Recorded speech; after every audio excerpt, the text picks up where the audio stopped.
শুভ বিকেল সবাইকে। আশা করি সবাই ভালো রয়েছো। বেশ কিছুদিন ধরে আমার মনটা ঠিক ভালো নেই, জানি না কেন। একটা লো ফিল হচ্ছে।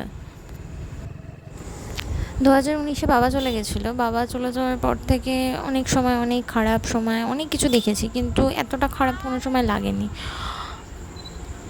এটা তো অবশ্যই ঠিক কথা যে জীবন একভাবে চলে না, খারাপ ভালো সব কিছু মিলিয়ে চলে।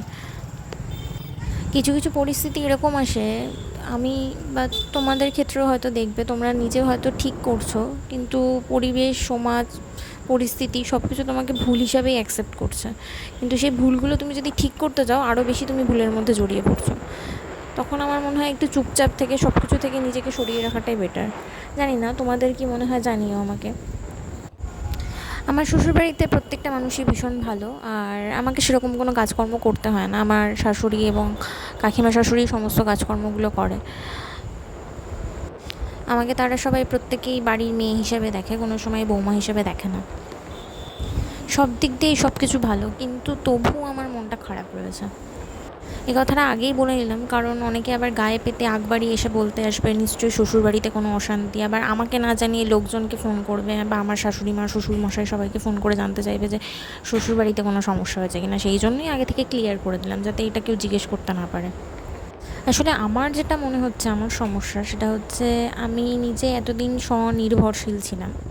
ছোটোখাটো একটা কাজ করতাম যাতে আমার সমস্ত কিছু হয়ে যেত, কিন্তু এখন আমি পরনির্ভরশীল হয়ে গেছি। এবার সব সময় সব কিছু তো ওরমভাবে চাওয়া যায় না। আসলে কিছু কিছু মানুষের স্বভাব থেকে চেয়ে নেওয়া, কিন্তু আমার কোনো দিনই সেই স্বভাবটা ছিল না।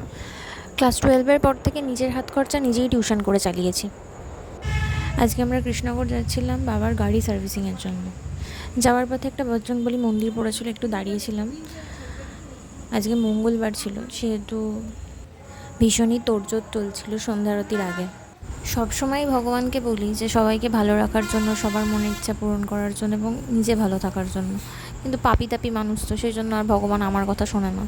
আর ভগবান প্রত্যেকটা সময়ই মানুষের পরীক্ষা নেয়, সেরকম আমারও হয়তো পরীক্ষা নিচ্ছে, এই জন্য টাইমটা একটু খারাপ যাচ্ছে। আজকে আকাশের পছন্দের মোমোর দোকানে এসেছে। এই মোমোটা আকাশ ভীষণ পছন্দ করে, সে যেখানেই যাক না কেন ঘুরে ফিরে এই মোমোটাই ওর ভালো লাগে। এই মোমোটা ভালো লাগলেও ও সব সস খায় না, টমেটো সসটা একদমই পছন্দ করে না। সেই জন্য আমাকে আগে থেকে বারবার করে রিমাইন্ডার দিতে হয় দাদাকে যে এই প্লেটটায় টমেটো সস দেবেই না। আমাদের মোমো চলে এসছে, একটা আমার, একটা ওর। যেটা টমেটো সস আছে সেটা আমার, আর যেটা টমেটো সস নেই সেটা আকাশে। আমাদের বাড়ি ফিরতে ফিরতে একটু রাত হবে, সেই জন্য আর ওই ঘূর্ণির ওখানে যে দোকান থেকে মিষ্টি নিই সেই দোকানটা খোলা থাকবে না, তাই জন্য আমরা পাত্রবাজারের মধ্যে থেকে কালকে পুজোর জন্য একটু মিষ্টি নিয়ে নিলাম, আর পাত্রবাজারের বাইরে থেকে ফুলের মালা আর পুজোর যা যা সামগ্রী লাগে সেগুলো নিয়ে নিয়েছি। এবার আমরা ও বাড়ি যাচ্ছি। তার মধ্যেই বোন ফোন করে বললো যে ও একটু মোমো খাবে, তো ওর জন্য আবার মোমো নিতে হবে। ওর জন্য আমরা বউবাজার থেকে মোমোটা নিলাম। এইবার বাড়ি যাওয়া হবে।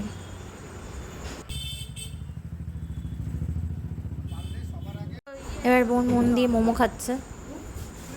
বোনের এই মোমোটা একটু অপছন্দ, যেহেতু পাহাড়ি মোমোটা ভালো খায়, তো নেক্সট দিন ওকে পাহাড়ি মোমোটা খাওয়ানো হবে। আজকের ভিডিওটা এইটুকুই, টাটা।